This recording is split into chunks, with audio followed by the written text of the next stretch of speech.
Hey everyone, Chillventer Day 3, a crazy show, the best ever in my opinion. I'm here with Manfred at the SCM Fenagy booth. They have developed together a new heat pump, right? Yes, correct. That is going to be known in the market as smart heat pump, and we're going to learn a little bit about why this is a smart heat pump. And there are two different models. There's water to water and air to water, right? That's correct. I got that right? Yes. Yeah. And it's for different capacities. From how many kilowatts? We have for the water-to-water model 11 different models from 30 to 300 kV, and the air-to-water will be available from around about 50 kV up to nearly 300 kV. Okay. And there will be 7 models. So commercial, and depending on how many you put together, maybe potentially light industrial. Yes. Yeah. So you also can combine dual, and then you're reaching 500 kV. And the idea was to fill the gap from our colleagues from Fenagy, the lower part, because they're starting something around 800 kV with heat pumps. Yeah. And therefore we want to close the gap before starting domestic. So after domestic, light commercial up to light industrial, that is our focus for our heat pumps. Manfred, why is this a smart heat pump? What's unique about this? The heat pump is made as a plug-and-play unit and have a high efficiency. By plug and play, what do you mean? So we are supplying together with a heat pump some kind of hydronic modules. Okay. That means for installers outside, they just have to order a package from us. Okay. And then you get for the water-to-water 2 hydronic systems on the cold side and on the hot side. And if it's an air-to-water, of course, it's just one for the hot side. Okay. So by smart, you're essentially saying that it's relatively simple to use and install, right? Yes. Okay. But also high efficient. High efficient and We are- CO2. And CO2. Okay. So natural refrigerant. Okay. That was important. So we are using high efficient compressors. Okay. And we have always the ejector technology inside. Okay, so you've got that. You've got your own ejector technology. Is that the Fenagy technology? No, or is actually not. We have a supplier for that. Okay, a supplier which you can't name right now. Okay, fine, no problem. And this particular unit, this is not eco design yet. This is in trial right now, correct? Exactly. We are starting now finalizing the eco design directive tests. Yeah. On an institute. For the air to water, we finalized already. So the air to water range is already eco design approved, no, right? The water to The water to water. So thank you for correcting me. I keep getting this wrong. I apologize. Stay free. I haven't had enough coffee. So half of the range has already been eco design approved, right?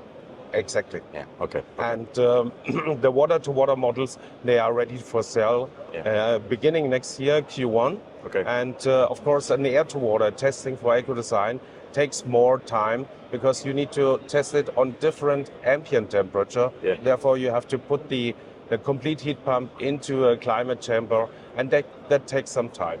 Okay. And before we are not approved, we don't want to sell it because the eco design certificate is very important. Heat pumps up to 1 megawatt needs to be eco design approved. Okay, and the target market will be Europe, right? Yeah, of course. So we are looking at the moment, main countries are the DACH region, the Scandinavian, UK, France and Italy. Okay.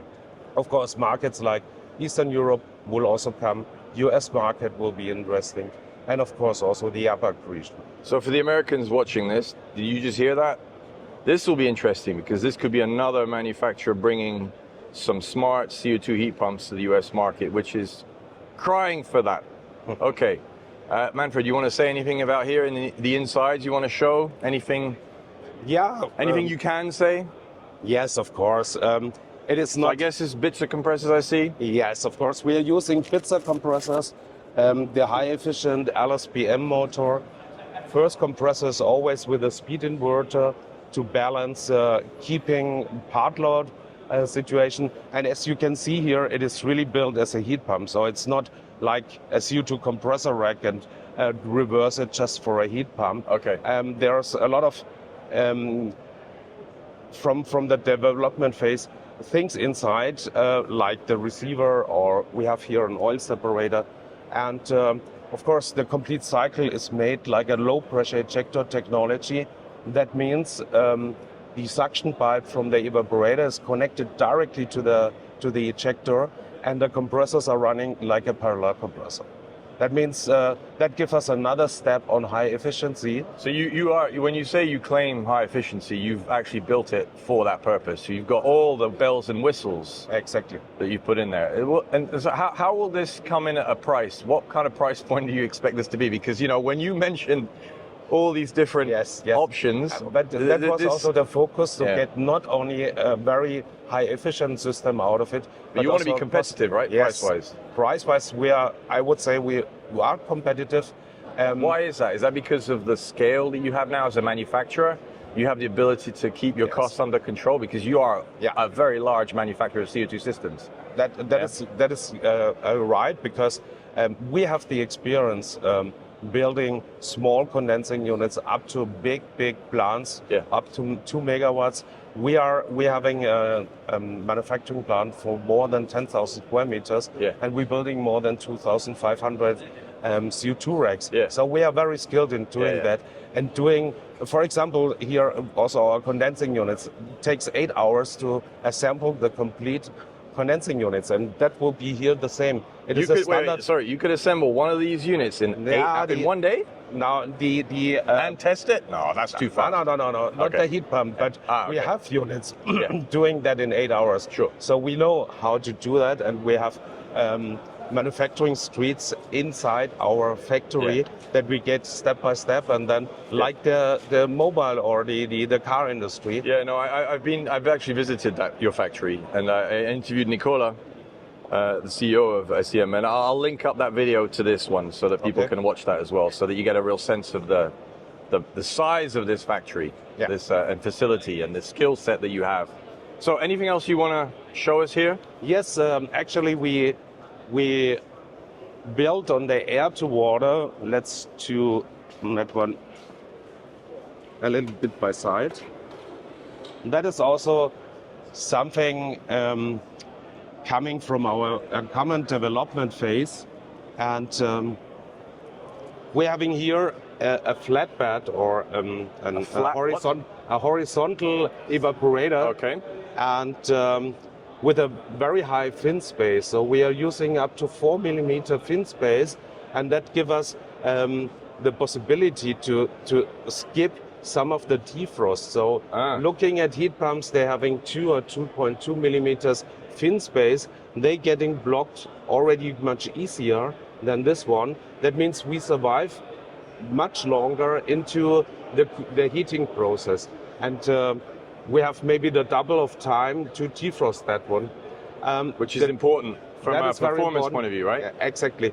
And for defrost, we are reverting the complete system. So that means that's also a little bit unique for CO2, because we are changing from discharge to suction, using directly then the evaporator as a gas cooler and the gas cooler as an evaporator, and take some heat out of the heating system to defrost as fast as we can.